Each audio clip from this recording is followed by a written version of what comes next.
कितनी इमेच्योरिटी है राहुल जी आप में।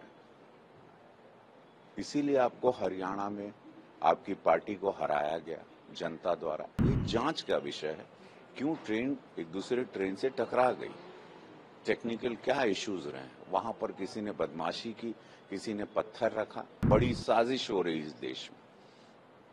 किसने की ये साजिश, क्या था, किसने बदमाशी की, कौन बहुत लोगों की जान के साथ खेल रहा, कौन देश के अंदर ही आतंकवाद की विचारधारा लेके चल रहा। सच को हरा नहीं सकते। सच मोदी जी हैं। झूठ परोसा गया था लोकसभा के चुनाव में। झूठ की और कांट की हांडी बार बार नहीं चढ़ती। देश चलाना कोई खिलौना नहीं है। 65 साल देख लिया था लोगों ने। एक्स पर ट्वीट कर देना ये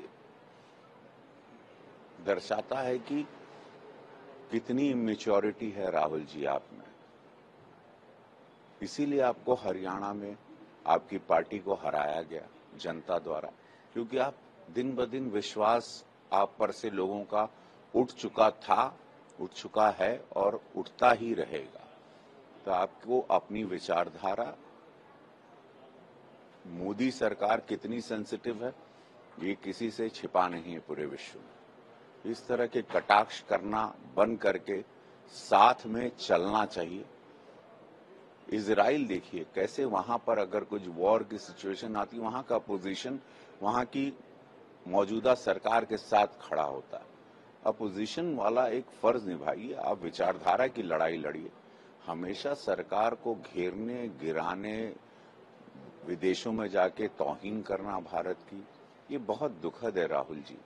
आपसे देश एक मैच्योरिटी की, आप इस परिवार से बिलोंग करते हैं, एक मैच्योरिटी की उम्मीद करता है।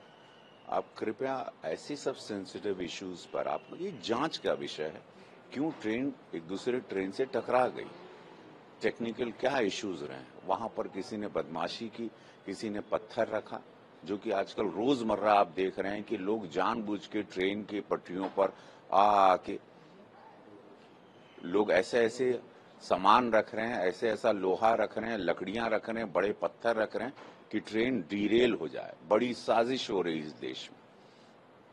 किसने की ये साजिश, क्या था, किसने बदमाशी की, कौन बहुत लोगों की जान के साथ खेल रहा, कौन देश के अंदर ही आतंकवाद की विचारधारा लेके चल रहा, ऐसे मुद्दे पर आपको नहीं बोलना चाहिए। एआईएम प्रमुख असदुद्दीन ओवैसी ने कहा है कि हरियाणा में जो कांग्रेस सरकार की आ रही है उसको तो कटाक्ष करते हुए कहा है कि क्या बोलते हैं वो बहुत नुकसान हुआ उनका, वो आप मोदी को कभी नहीं हरा सकते। देखिए, झूठ हमेशा हारेगा, सच को हरा नहीं सकते।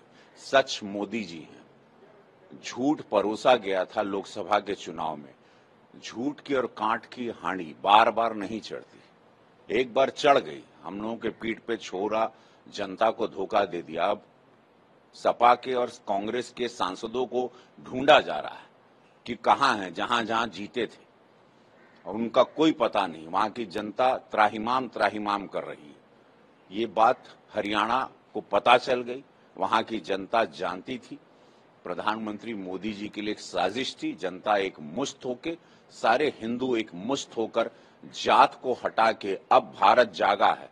अब सब लोग जाति में नहीं, अब हिंदू बनकर वोट कर रहे हैं। सनातनी विचारधारा के साथ राष्ट्र सर्वोपरि को दिमाग में रख के वोट किया जा रहा है। अब उसका अगला चुनाव और अगला रिजल्ट अब महाराष्ट्र में दिखेगा और झारखंड में दिखेगा। और मेरी बात ऑन रिकॉर्ड रखिएगा, हरियाणा के प्रचार के दौरान ही मैंने 6 दिन 8 दिन पहले कहा था कि रिजल्ट देखिएगा, प्रधानमंत्री मोदी जी के पक्ष में आएगा, भाजपा सरकार बनाएगी। अब आप मेरी बात वापस रिकॉर्डेड रखिएगा, ये घमंड नहीं। झूठ को भारत पहचान गया। एक बार लोकसभा में धोखा हो गया। पता है कि ये देश प्रधानमंत्री यशस्वी मोदी जी के ही पद चिन्हों पर, उनके ईमानदारी विचारधारा, राष्ट्र सर्वोपरि थर्ड लार्जेस्ट इकोनॉमी बनने जा रहा है। उसमें कोई रोक नहीं। बाकी ये लोग देश नहीं चला सकते, ये परिवार चला सकते हैं। ये लोग अपनी झोली भरेंगे, इनके मंत्री अपनी झोली भरेंगे। देश चलाना कोई खिलौना नहीं है। 65 साल देख लिया था लोगों ने। तो आप असदुद्दीन ओवैसी जी जो बोल रहे हैं क्यों बोल रहे हैं, क्या उनके जहन में चल रहा है, दिमाग में क्या चल रहा है, क्यों ये वो उनका खेला वही जाने। लेकिन सच तो यह है कि मोदी जी सत्य को हराना नेक्स्ट टू इम्पॉसिबल है। एक प्रधान सेवक को हराना, एक फकीर को हराना नेक्स्ट टू इम्पॉसिबल है। इस सूफी, इस संत के धरती पर, ये जो साधु संतों की धरती है, यहाँ पर किसी संत को हराना नेक्स्ट टू इम्पॉसिबल।